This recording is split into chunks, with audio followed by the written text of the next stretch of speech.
Welcome to the Nate KG podcast. I'm your host, Nate KG, and this is a show dedicated to exploring the nuances of jump rope, where I talk with jumpers of all skill levels, backgrounds, and fitness goals.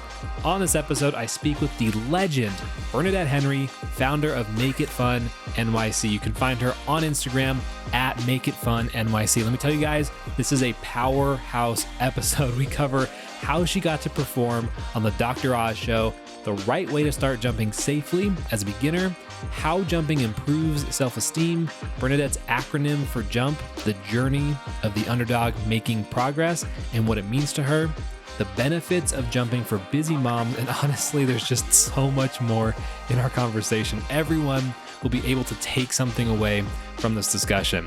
All of the show notes for this episode can be found over at natekg.com. And if you're a returning listener, I'd really appreciate it if you could leave a quick review for the show. It helps a lot. Okay, it is time to get started. Please enjoy this conversation with Bernadette Henry.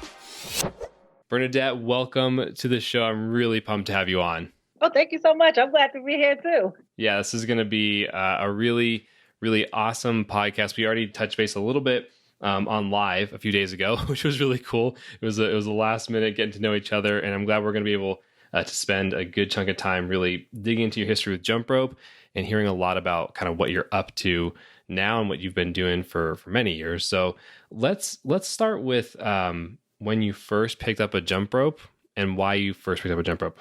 Okay, awesome. So I am from the Bronx, New York, born and raised, and for a time I lived in Harlem. And my earliest remembrance was being in school at lunchtime or at gym. We would go outside and play double dutch, or we would play straight rope games. Now, I don't remember the point in which I picked up a single rope, but my earliest remembrance was in sixth grade when I was outside and I used to just jump rope. And a lot of times I used to fall, trying to do double unders. My mom used to yell out the window, like, "Stop doing it, stop doing it." And it was just something that it was like self-taught.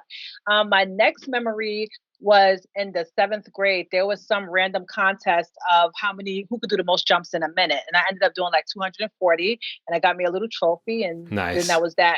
That's a good amount too. 240 is a lot. Yeah. I'm like, I don't know if I'll do that today, but I probably could. Yeah. 'Cause it takes like about 30 seconds if I'm really jumping fast to do like 100 jumps. So, nice. I probably could get close. You can do it. Yeah, you can do it. And during that time, I remember picking up a jump rope book from a library, and they had all these different kind of tricks, and some of them I tried. I think one in particular where you kind of bend down and put the rope in between your leg and the rope go over your head. I never in my life was able to get that, but that was like, I guess, my first exposure to like the professional side of jump rope, or really something that came into my life that was like, okay, here, this is how you do it. Because prior to that, I really had no instruction. Where that book is to this day, I don't know. But my next memory was as a 19-year-old, I always say kid, because I was, just in that between childhood and adulthood. Yeah. I used to hang out in Manhattan with one of my friends, and we used to always walk past Equinox Gym, which is very, very, very pricey gym out here in the US. And one day we were hanging out, and I said, you know what, let's go inside the gym. And I looked at the schedule of classes, and it said arrow box, arrow jump. And I'm like, hey, is this a jump rope class? And they said, yes. I was like, oh, okay, cool. Sign me up. And at this time, I wasn't into like working out, fitness, eating right, none of it. It's just the fact that I saw a jump rope class there. And so I became a member of the gym, and I started taking classes, and it was actually led by Michael Olajide Jr., which is a former middleweight boxer. And he taught that class, and he's still, doing a lot of things to this day, not fighting because he had a injury. And then there was another middleweight boxer there. His name was Stephen Johnson, and he taught boxing classes. And though I never took his class, he saw my passion for jump rope. So when he had time, he would actually work with me to learn different tricks and things like that. And unfortunately, he's no longer here. He passed away like after having a match like within that year. So, I do have like a trick in his honor, but those are the two that I give credit to for really reigniting my jump rope as an adult. What is the trick that you have in his honor? It's like two side swings and a jump. And most boxers do it, right? But when boxers do it, and all boxers do it. So when boxers do it, it's when they do the two side swings and then a jump. So it's like side swing, swing each side and then a jump. The boxers, they take a very little step over the rope. But the way Stefan taught me, it's like it looks dramatic, right? So kind So of like it's people really. stylized. Right. People don't like, I'm only really jumping over the rope with one foot, but because of the intensity, the speed, I don't know, I just, like you said, stylized it. People don't realize what I'm doing until I slow it down. They're like, oh, and matter of fact, that's what I do. Like in my jump rope classes, I actually, after we do like all the footwork and the things like that, I'm like, okay, everybody follow first trick. And then I'll do the trick really fast. And just to watch like the newcomers in my class, just to watch their eyes and their reaction, it's like really hilarious. But Yeah. it's really You're it's blowing really their mind every time. Yeah. right. But that's always, I love that part about jump rope where you can take a skill, a core skill, and you can do it so many different ways that it allows you to have like your own style, like you're talking about. And even though maybe the actual skill that's being done is something similar to what's previously been done, the way you do it, the way you put it together with your jumping can be completely unique. Exactly. Yeah, we have we have so many things that I want to get into because you've done a tremendous amount of work, and you just briefly mentioned that you have jump rope classes. I think a lot of people already know about that, but there may be some who don't, and I really want to talk about what happened between you taking that jump rope class and then you starting to teach your own classes. And I'm sure that there's a lot you've done a lot in between those two, but I'd really like to know kind of what pushed you in that direction. At that time, when I was 19, like I said, I was in Equinox Gym, and I believe I went there faithfully for like a year or two. And all I did was really take the class, do the Zumba classes, and do the treadmill. And about a year later, I dropped down. I was literally like, I don't even know how much I weighed because I had just went to school, came back home, but I was up there. I was up there. I don't know what it was, but I know that I had dropped down to 165 because I looked at a picture of myself and I was like, oh my gosh, like I just didn't realize. And from that point on, jump rope just became a staple whenever I did because I would have my periods where I would work out, I wouldn't work out, I would work out, but I always maintained jumping rope no matter what I did. And I believe like 2010, 2011, I used to just, jump rope I would go to different parks and things like that or different events. And then I would volunteer my time going to like Salvation Army, or if there was a calisthenics group where I would like work out with them and I would just, jump rope and move around with them. And it was one particular fitness event that they had. And, they had music, and the song to this day, I haven't heard the song again, but the rhythm was like da, da, da, da, da, da, da, and I always record it. So when I looked at the video, I was just so happy, and all I was doing was like a side swing jump, and but I had like the biggest smile on my face. I was happy, and I was going to the beat, and I said, "Aha! I got something here." So that's when I started that's how I started creating my style of the jumping to music or jumping to rhythm, jumping to beats. So that was around the 2012-ish time. And at the gym at the time, I was going to the gym and I was working with a trainer and going to boot camp classes and doing all kind of things.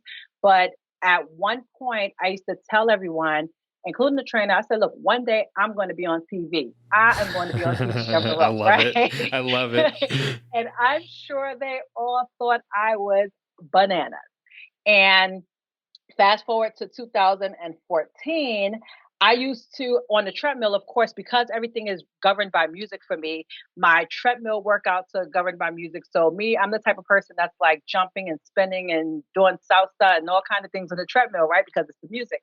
So I had like a old iPad, and this at the time I was not editing my videos. I wasn't popping them, with the saturation, you kind of pop Right, it right. and do all kind, then like cut the beginning, cut the end so that you could have a nice piece of something.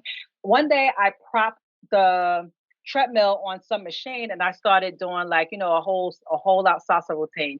And in 2014, I received a Facebook inbox from the Dr. Oz producer, and they were saying, hey, there's a treadmill craze. We're going to do we're going to cover a story. Can we show your video? And then I said, sure, of course.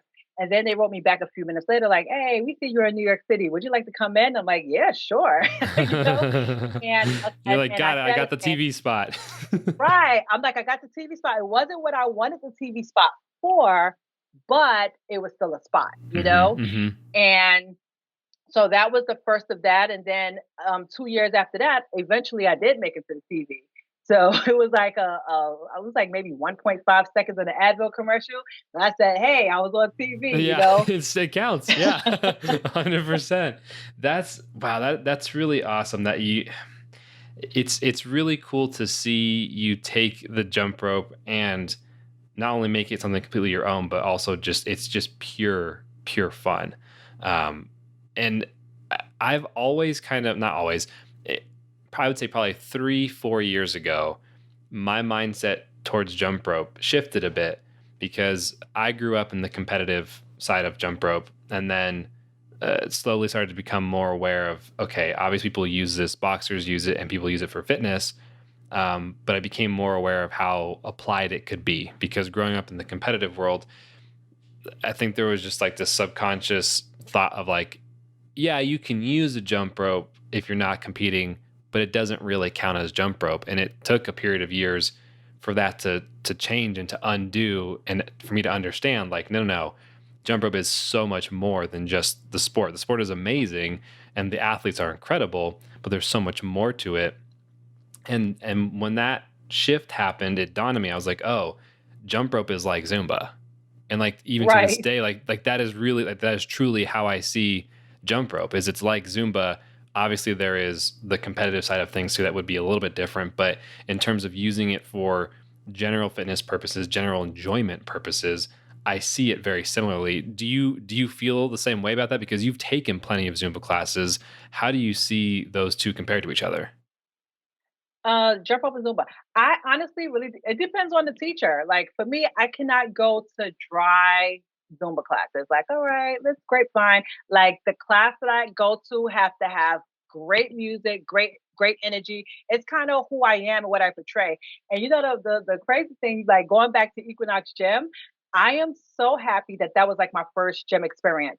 So where I went to the gym was in a very predominantly white area, but also too a lot of the guys that went to the gym, a lot of them were gay. So when we did our Zumba classes, they put their all into it, and it just yes, it just made class so much That's more fun. awesome. Because after that, I went to Bally's and I'm in a class. They're like, okay, great, fine. I had to walk out because it just didn't have energy, and that's who I am. Like I am full of energy and I need to be in areas that's going to give me what I give. Yeah. No, that makes sense. It really, I think it really comes through all of the work that you do, the energy that you have. And I think that's definitely one of, you definitely bring it all the time. When did you choose to start, putting out more content? When did you choose to move towards, Make It Fun NYC? When did that, cause you're talking about, obviously you get the spot on the Dr. Oz show. You're still jumping. You've been consistent with that despite not being as consistent with other exercise forms. When do you move towards Make It Fun NYC? Okay, so the Make It Fun NYC Instagram, I started that page in 2014. Prior to that, which I do still have the page was called Burn April 20. Right now it's called Bernadette Henry. And on that page, which and this was before Instagram had video. I believe at the time I was heavy in the gym. So I was heavy in the gym at that time. I was working with a personal trainer, going to boot camp. So the majority of my content was like little things that I would do in the gym. But of course, the jump rope being the core thing. Like even, I do like a lot of other exercises, but jump rope is always core, and that's always what I'm going to post. So Make It Fun NYC, how that came about was before getting on Dr. Oz, my friend was like, oh my gosh, you need a name, you need a website, you need something. So she actually came up with Make It Fun. And because at the time, I think she was dubbing everything NYC, we came up with Make It Fun NYC. And I started taking things a bit more seriously, I would say maybe within a year or two later, because opportunities just kept coming. And like I said, it took me all by surprise because I never in a million years expected that this would happen to me. So it's been an evolution over the years. Yeah, I'm really curious what the groundwork looked like, what you were doing day to day, because I think a lot of people now go on Instagram, they start jumping, and we see a huge, at least I've seen a huge trend of people then starting to, they become a beginner jump roper and they start to optimize their content in some regards, whether there's music or they're trying to do a specific type of jumping or to look a certain way. And I think the hope is to, some people have become, in quotes, like influencers, right? Right. And I think a lot of people, in some respect, I think a lot of people aspire to that goal, not just in jump rope, obviously outside as well. But what did you're talking about getting all these opportunities coming in? What was your mindset going into? What was the groundwork that you were doing to grow Make It Fun NYC? It was, for me, it was as simple as just doing what I love. But I think with teaching classes and more so of the recent years now, really like trying to think of the bigger picture. So I just made 42 today, and I know that going on, I'm not going to be jumping at the same level that I am now, but I know that I will be jumping, and I have women that I look up to, aspire to, that are older than me that are still doing it. So now really looking at jump rope education. So like I said, I'm always going to jump for as long as I can because I love what I do. But I also like to educate because jump rope now seems to be like the new fad on social media. And a lot of people are seeing these people doing all of these impressive tricks and things like that. And they're like, oh my gosh, I want to do it.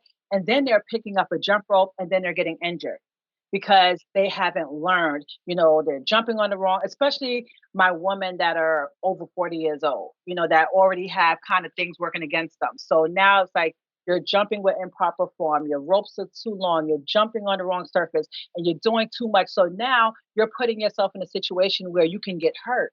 And then now you take this thing that is a good and beneficial workout, now you're making it like evil because you Yes. got hurt. So a lot of my content now, I really try to push towards, jumping safely and also talking about the mental and emotional benefits of it, the wellness benefits of it. Because while it's great to say, hey, you can lose weight jumping rope, which you can, but when you're looking at someone's dynamics, especially maybe an older woman or someone that's like super busy that don't have time to go to the gym and do these long, elaborate workouts, giving someone something quick, fun, and effective that they can do, but in a safe way. And also, too, helping them now with their mindset. Okay, now if I do this for a few minutes, oh my gosh, it looks like you're having so much fun.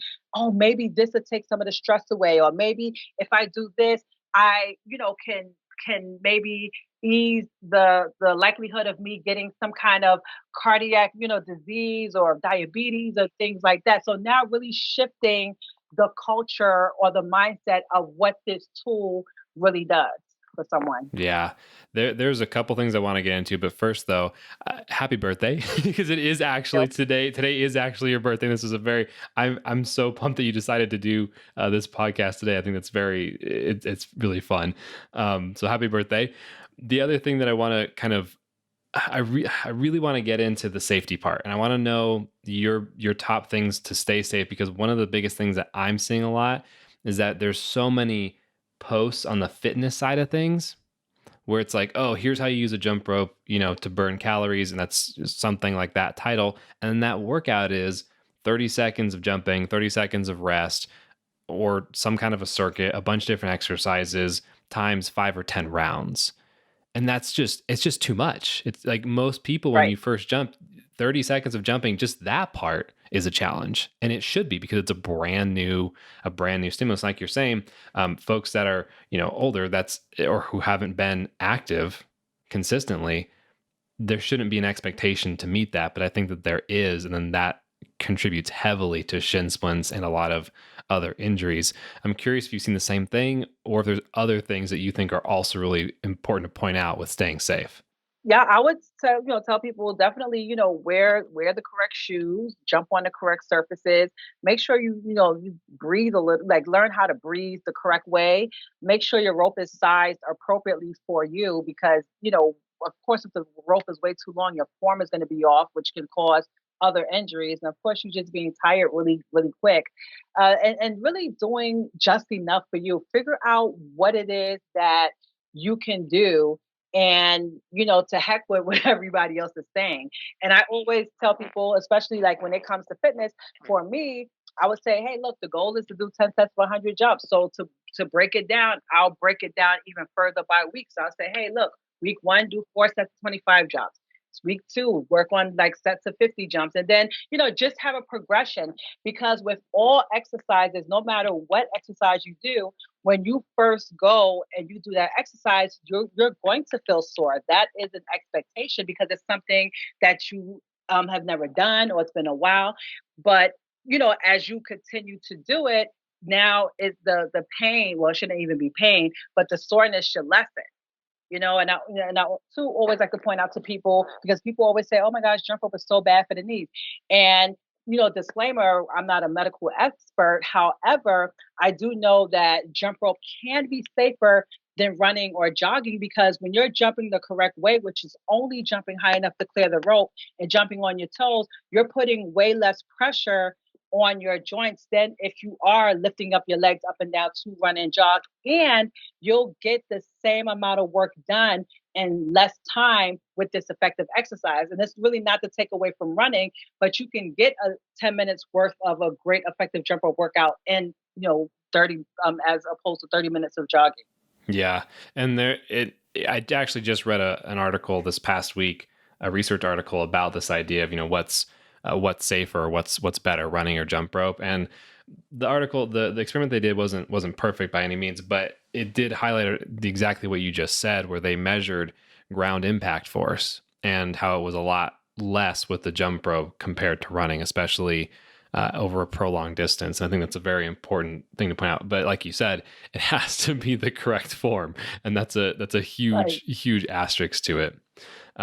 You also mentioned the mental side of exercise. Yes. And I know that you also have your own podcast, the Bernadette T. Henry Show, where you talk about your the bio for the podcast says that, again, you're about the physical, mental, and the emotional wellness. And your podcast sounds like it speaks directly to mothers. Yes. Why did you create the podcast? And if you could just kind of like elaborate on the mental and emotional side as well. I actually created the podcast a couple of years ago, and it was really a way for me to repurpose my blogs. I Gotcha. love to Yeah. repurpose content. Yeah. Like I really got on there and I like read every blog that I had. And then after that, it was like, coming up with different topics, which I need to, go back and update. But the reason why I started speaking to busy moms, and now I'm like really shifting the audience to now like just women over 40, is because I am a busy mom myself. I work a full-time job. I have 3 children, 2 of them with special needs. I have a husband, and then I have the business. And I totally understand the struggle of really trying to find time for self, trying to find time for the gym, and this is really where the jump rope comes in, because I actually like the gym. I don't like working out at home, but I know that, for you to get to the gym, say it takes you 30 minutes to get to the gym, and then it takes you another 15 minutes to change your clothes, and another 15 minutes to stretch and warm up. That's already an hour, and you still haven't even done a workout. And then say at minimum the workout is 30 minutes, and then you have to like maybe stretch and change your clothes afterwards. That's already 2 hours, and you still haven't gotten home. So it's really time. This is really a barrier for most moms, especially like, and they always tell you, hey, look, just wake up earlier. Wake up at 4 o'clock in the morning. Sometimes I'm too tired to wake up at Yeah, 4 o'clock in the morning. that's not always the best solution. Yeah. Especially if you have to wake up in the morning, get the kids ready, then get yourself ready, go to work, come home, get the kids dinner. It's too much. So now you have this tool of jump rope where you have no excuse. You can jump depending on the person's like housing dynamics. Some people can jump in their apartment. Some people can jump outside the apartment. Some people can jump outside. Some people can go to another room in their building and jump. So the premise is really there is no excuse, and you can find that time for yourself. And a lot of times too, a lot of moms feel that they're not worthy. They feel, okay, no, I have to be this mom for this kid, and if I don't do this, I'm such a bad mom, or if I don't do this for my husband, I'm such a bad wife. But you have to feel worthy of you taking that time for you just to decompress. Like, this is a very stress. Like, everyone is stressed. Everyone cannot avoid stress, but it's a matter of how you deal with it that makes all the difference. And I always tell people, hey, look, when I go jump rope, I feel like I'm in a different country. And it may be an over exaggeration, yes, but guess what? I'm not thinking about my stress. I'm not thinking about anything that's going on in my life.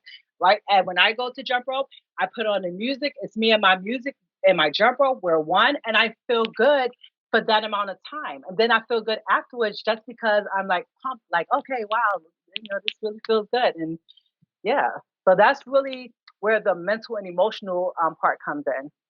Yeah, that is, you sound like you have an extraordinarily packed schedule. That is a lot of different things to balance day to day.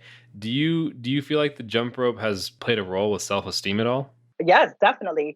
Because a lot of times, especially when people are starting with the jump rope, they feel so defeated, you know, and then someone comes along, whoever it may be, and they teach you a few things here and there. And as you start, and especially like when you get start to get older, they always say it's important for you to introduce new skills. And now when you take something that you couldn't do, and now a couple of months later you're able to do it, you're like, wow, it just makes you feel good about yourself because you were able to accomplish this thing that you never thought could be accomplished.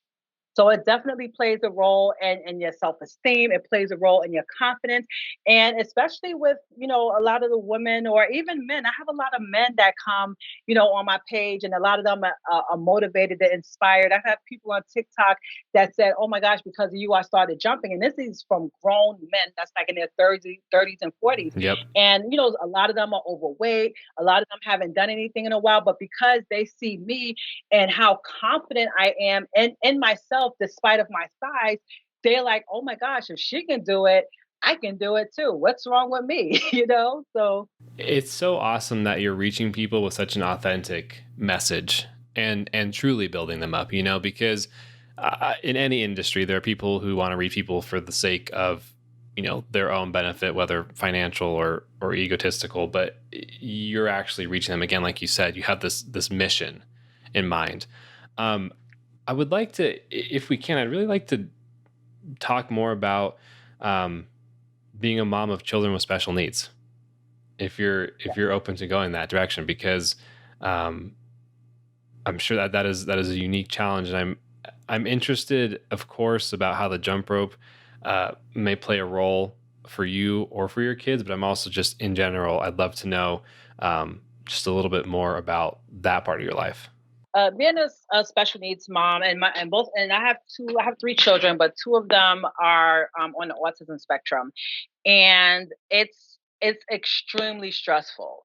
A lot of times there are behaviors that they're going to have for life, they're acting out, and and then just difficulty with expressing emotions, difficulty with showing emotions, and it can be very stressful. Like, having children in general, especially, is stressful, but this is like an added layer because it's like now you have to deal with the child and this need that they have. But this is them.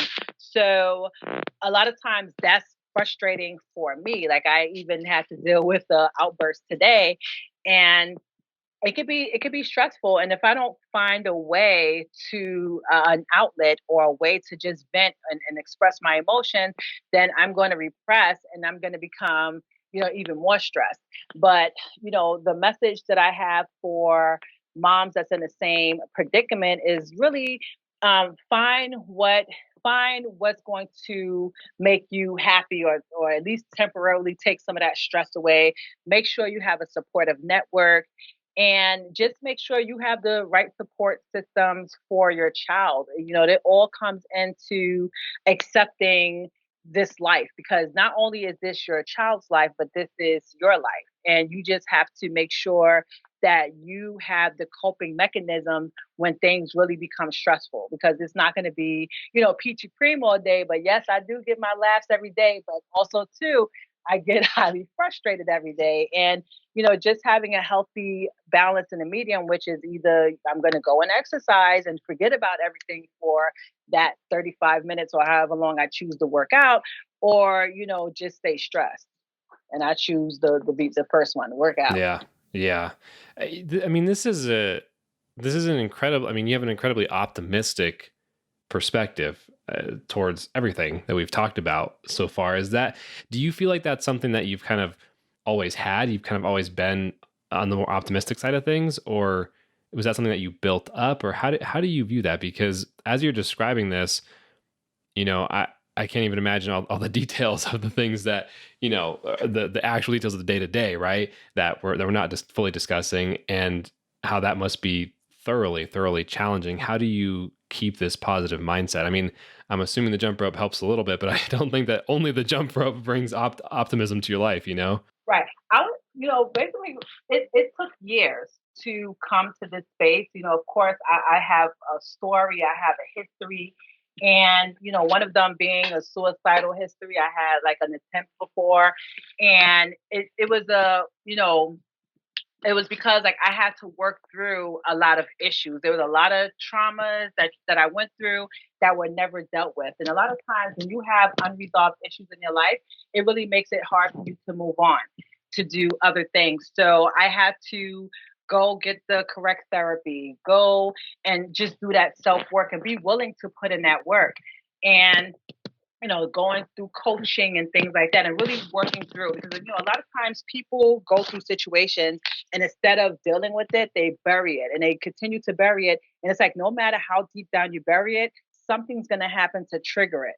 And when it's triggered, if you don't have the appropriate coping mechanisms in place, of course, it can lead to something like that thing I did in 2000, 2001. But thank goodness I'm still here to talk about it. So it was just a matter of, working through things, like letting people know you can't just get over everything. You have to work through things. And theory, I started, and the jump rope, like I said, it plays a small part, but it's still very important, because I always tell people I never imagined that the jump rope would be so significant in my life. Such and so, I made an acronym for JUMP, right? Journey of the Underdog Making Progress. I love that. J.U.M.P. Yes. That's amazing. I love that so much. That's probably going to be the title of this podcast. I love that so much. Yeah, and I tell people, like, with the jump rope, and I've talked about this before, like in interviews, like in the past, not the jump theory, but just comparing jump rope to actual life.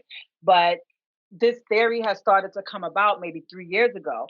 And it's like with the jump rope, when you turn the rope, it's expected that you jump over it. And then if you don't jump over the rope, it's going to hit your foot, your ankles, whatever's there is just going to hit it until you actually take action. See, jump is an action word. That means you got to take action. Something happened, you got to react to it. And it's the same thing with the problems that we go through in life. Like, the problems are going to be there all the time, but it's like, what are you going to do? Are you going to get help and figure it out? Or are you going to just let the rope keep hitting your foot? The problem keep hitting your foot. What are you going to do?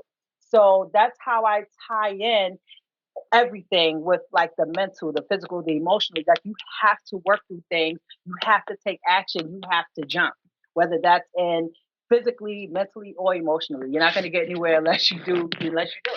Yeah, I agree with that so much. And I think that, starting with jump rope really young and like pursuing it competitively really young has been one of the more defining things just for my own life, because like you're saying, you have to jump over the rope. And when you're in a competitive situation with any sport, but especially with jump rope, like those training sessions are about you getting whipped for hours, literally, and getting better and figuring it out. That idea of what you said, like, well, what are you going to do? You have to move forward. You have to figure out how to get over the rope. Right. And I think when you like this experience from a competitive perspective has really ingrained that in a way that I didn't even realize it was ingrained in me until much later, until like there were some challenges, or got into the workforce, or did these different things well beyond the competitive side of jump rope, right? Like I'm talking outside of jump rope, and I was like, oh, this is my mindset on things, is to move forward, because one of the reasons is because of being whipped from jump rope and literally like having to figure it out and having to move forward, and then having stakes associated with it because of the competition aspect. So I think that's amazing. I think that is, I mean, I think that your story is incredible, and I'm really glad that we're Right. taking the time to talk about it, because I had that's one of the best parts of doing this podcast, is actually learning about people, and I had no idea that that was your history. Yes, it is. And it's so funny that even now, like when you're still jumping rope, you make mistakes. Like people just All the kind of see time. the final cut that you put on Instagram and Facebook or whatever else. But you all like I still like sometimes I smack myself in the face, smack myself in the leg, and I'm just Yes. like, oh God, this Yep. this the worst. Even like today, literally, I did some videos and I got through the whole routine because I never make things up. I just go up with the flow. But I messed up. But guess what? I kept going and I said, I'm still gonna post this anyway because I was still and because the great thing about it, which I have to watch this video again, I haven't posted it yet, but I made the mistake and I just looked up, smiled, caught myself, and I kept going to finish the routine because I said, I'm not doing this over, you Yep. know? Yeah. So it's not to say that you'll never it's not to say that you'll never mess up or you'll never get whipped. It's just how you deal with it that makes all the difference. Yeah, no, that is such a big. I mean, that's such an important piece to take away. I do want to talk about also, um, about making your own style. We talked about this on Instagram Live a few days ago when we connected, and I think it's something that a lot of people need to hear, because like with my own clients that I work with, and just with people that I connect with on Instagram, I think a lot of times there's a misunderstanding that like you have to be disciplined with jump rope, or like you have to learn it everything the most efficiently. And I have to remind people, and I cognitively try to make an effort to remind people over and over and over, especially the clients I'm working with, that this is not about you duplicating one style. Like I'm not out here trying to tell everyone you need to go be a competitive jump roper, because that would be ridiculous. I want people, like you were talking about, to have the right foundation so they can do whatever they want, and that they can be inspired by any style of jumping. Um, and you mentioned just now briefly when you were filming, your style is not to plan out these combos. It's to go jump, have fun, feel what's in the moment, put the music on, and go. And I think we touched on this a bit on Instagram, and I kind of wanted to, if you could elaborate more on that, because I think it's such an incredibly important point, especially given the context of social media and the way a lot of trendy posts pop up now. But jump rope is an incredible, whether you see it as a fitness tool or sports, for fun, boxing, whatever it is, jump rope is so universal. And with jump rope, you can basically do anything that you want as long as you have the basic and necessary skills in place. And I say that a lot of times jump rope can really be based on your personality, based on who you may want to mold things after. So me, I consider myself a boxer jumper because my raw talent was developed by two professional boxers. But years later, I created my own style and kind of took what I learned from them and put it to music and put it to my personality. And there are just so many different people that have different abilities, different skills, different backgrounds that brought them to where they are today. And when you're aspiring to jump, especially if you're a newbie, always learn the basics. At least know that you can breathe and do 100 revolutions and you can actually breathe, because a lot of people, they start jumping and then they want to start all these tricks, but you can't jump for a minute straight or you can't do 100 jumps straight. Like to do these tricks and things, it takes so much energy. And while I'm smiling and laughing and having fun, I'm still working very hard, Yes, because yes, it's yeah. hard. So when you're jumping, really, like I said, get the basics and then look to those that you aspire to be like, and just take little things from them. But please realize that we all had to drill these things down. We all had to learn these things down. We didn't pick up a rope one day and say, okay, I'm going to start doing all this stuff. No, these things were years and practice. And even to this day, a lot of us are practicing on a daily basis. So I would say, based on your body, based on your knees, your ankles, your feet, your joints, based on your athletic ability, based on what you are capable of doing, do that. And don't judge yourself based on what you can and cannot do. Now, for me, I basically do the same tricks over and over and over. I have like a few basic tricks that I do, and for me, it just looks different depending on what music I jump to. I jump to this music, the same crisscross double under side swing may look this way here, but when I jump to this music, I may combine it in a whole different way. And for me, I'm completely satisfied in what I am doing so far because it works for me.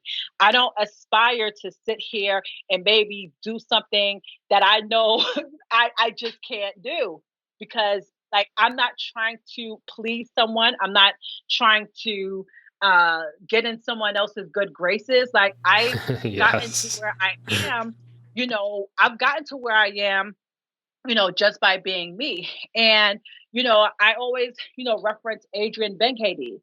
She's an amazing jumper out in Hungary. And me and her, we connected on social media and then we've actually met a couple of times. And Adrian, she does all, like, she was a competitive She's jumper. amazing. She Yeah. does all, yes, she does all of these things that I would never one day in my life do. But because of my confidence and because our respect for each other, I had no problem meeting with her and jumping with her, you know, and I had no problem that she's doing all of these things and I'm doing what I do. I had no problem. But guess what? If I had a problem with my style, I would have said, "Oh no, I'm not jumping with her because I cannot do half the thing." No, I know. We've jumped together on multiple occasions. And it's just like, you really have to be confident in that thing that you create for yourself. Now, I have a 13-year-old son, and I've been teaching him since like he was before he could even turn the jump rope. And, he has my style down packed. And even now, he's taught himself things that I've never even taught him, but he has that ideal and that style of jumping to music like I wanted him to. So now it's like, okay, Johnny, I never had anybody guide me as a child or as a young adult. And I'm like, I'm too old to be trying to learn these new things, especially when it doesn't fit my style of jumping to like if I can't just one, two, three, boom, boom, boom to music, it's not gonna happen for me. And I told my son, hey, look, yes, I was your first teacher, but go watch all of these other people that's there. Like, learn from their styles, pick what you want, and incorporate that because you're young, you're 13, you still have time to learn these things and practice these things and work on these things and still make it your own.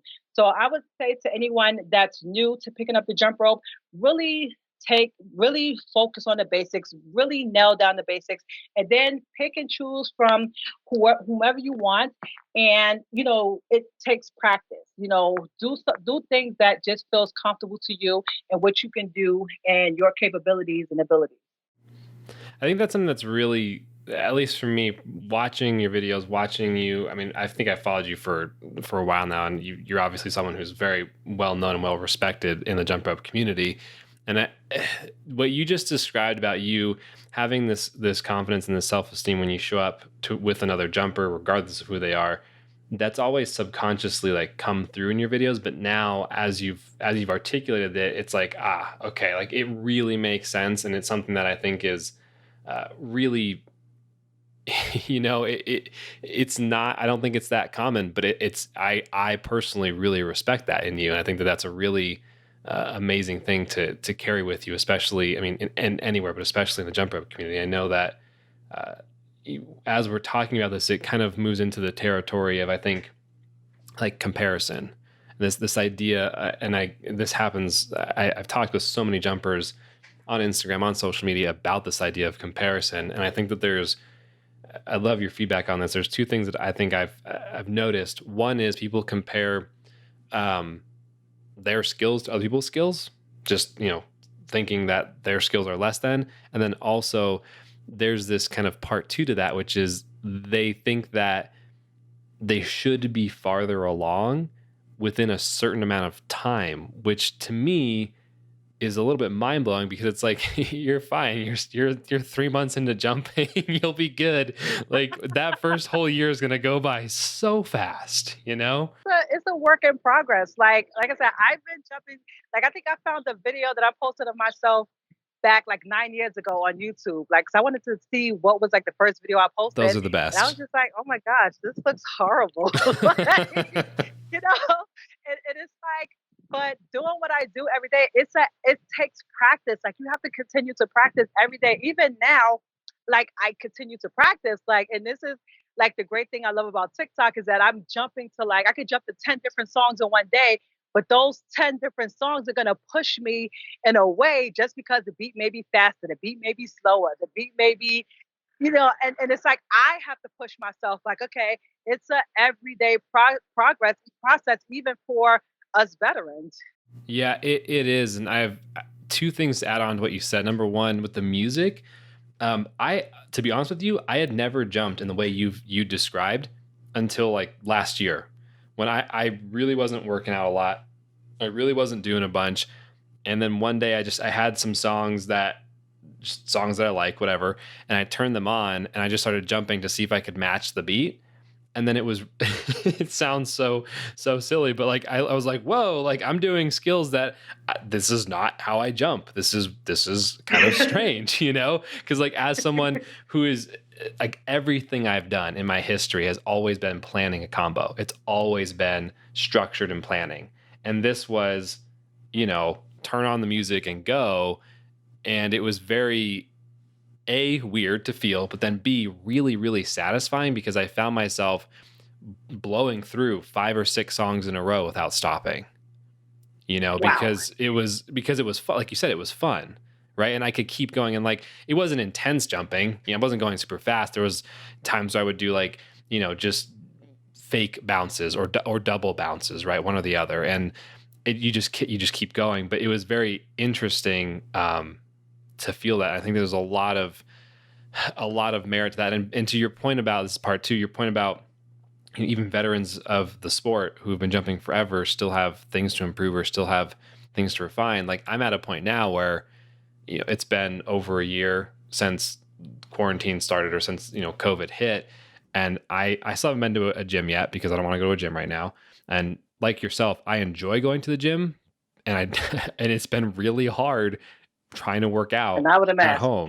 Yeah, yeah, exactly. It's rough, and trying to jump at home has been a big challenge for me, because it's like mentally there's a very big difference, at least for me, with the way I approach the workout in that different environment.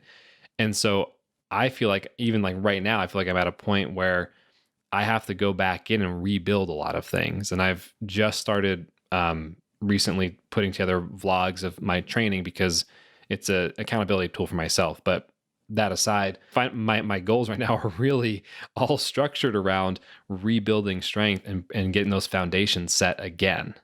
And to your point about, even if you've been in this sport or you've been jumping for a long time, not only are there things for you to continue to improve on, but sometimes you have to go back to the basics. And this is why, like when I do my jump rope workouts, literally all the time, my jump rope workouts always start with 10 sets of 100 jumps. Always. I do my 10 sets of 100 jumps with the weighted rope, and then I turn on like my TikToks and go do my fun jumps, because it's always that foundation. Like I still have to breathe, right? Still have to be well conditioned and things like that. So the basics always win. So it's not the basics always win. So you always do those 10 sets of 100 jumps. Um, are your workouts or your jumping sessions, are they largely unstructured? Do you integrate different movements or any strength training? Like, what do your training sessions look like now? So I have like 5 pound dumbbells here. I have a kettlebell, and then I have a suit that has it looks like, people think it's a weighted vest, but it's like a vest that I wear, but it has bands attached on my arms and on my legs. So Oh, gotcha. So I'll you've got turn that on some resistance as you're moving. right. Right, because also too, as I told you, as a woman over 30, like you have to include resistance training, number one, for lean muscle mass, and number two, you're to lessen the chance of osteoporosis and just to keep your bones strong. And when it comes to the knees, like you have to do leg work, like your hamstrings, your quads, your hips, and your glutes. All of that supports your knees. And you definitely want to keep your knees strong if you want to jump for a longer amount of time. So strength training is very important. Like I said, I don't post. I think every Wednesday I may put a post up about something because a lot of people ask about weight loss, and it's like, okay, look, in order for you to lose weight, if that's your goal, you got to add resistance training into your workouts, and it also just helps you, feel stronger. That's huge. And like, yeah, it's the strength training piece. It's like, no matter who you are, it's important, whether you're an athlete training for a high end goal or whether you're someone who's just getting started or just jumping, again, just recreationally for fitness. Like, everyone needs some kind of strength training if you truly want to maximize, both your jumping, but then also, like you're talking about, just your body's longevity. That's huge. Do you feel that jump rope has taught you anything? Perspectives on life or people or like the actual working out part? I would say definitely that theory around jump, which I explained earlier, that was like really the biggest thing that I could take and apply is the fact that you have to take action, whether that's your physical action, whether that's the mental and emotional. And, just to take it there, like some people, they have these, they have these goals in life and they have these blocks that could be avoided if they kind of work through whatever it is that they're going through. So just taking action. Think of jumping rope as taking action in whatever goal that you have in your life. I think that's really important. And one of the things that surprised me the most about jump rope is I didn't realize how it would have such a strong impact on people's mindset, like you're talking about. Like, I knew that the jumping part, great physical activity, great for conditioning or for fun. I didn't realize that it was going to have such a huge, huge impact on the way people kind of view themselves or kind of approach their day. Have you found that as well with people that you've worked with and jumped with? Yeah, it really works on your focus, because it really works on your focus. It's funny how in classes or in general, we can be doing a basic jump and then I'll say, okay, do some jumping jacks, and people start to fumble. And it's just like, okay, we were in the same rhythm, we were in the same timing, but all I told you to do was to open and close your legs. Because it's like now, like with jump rope, every part of your body is working but at the same time. So it's like every part of your body is doing different things, but at the same time. It's not meant to work that way. So everything, is doing different things at the same time. So now that brings a level of concentration.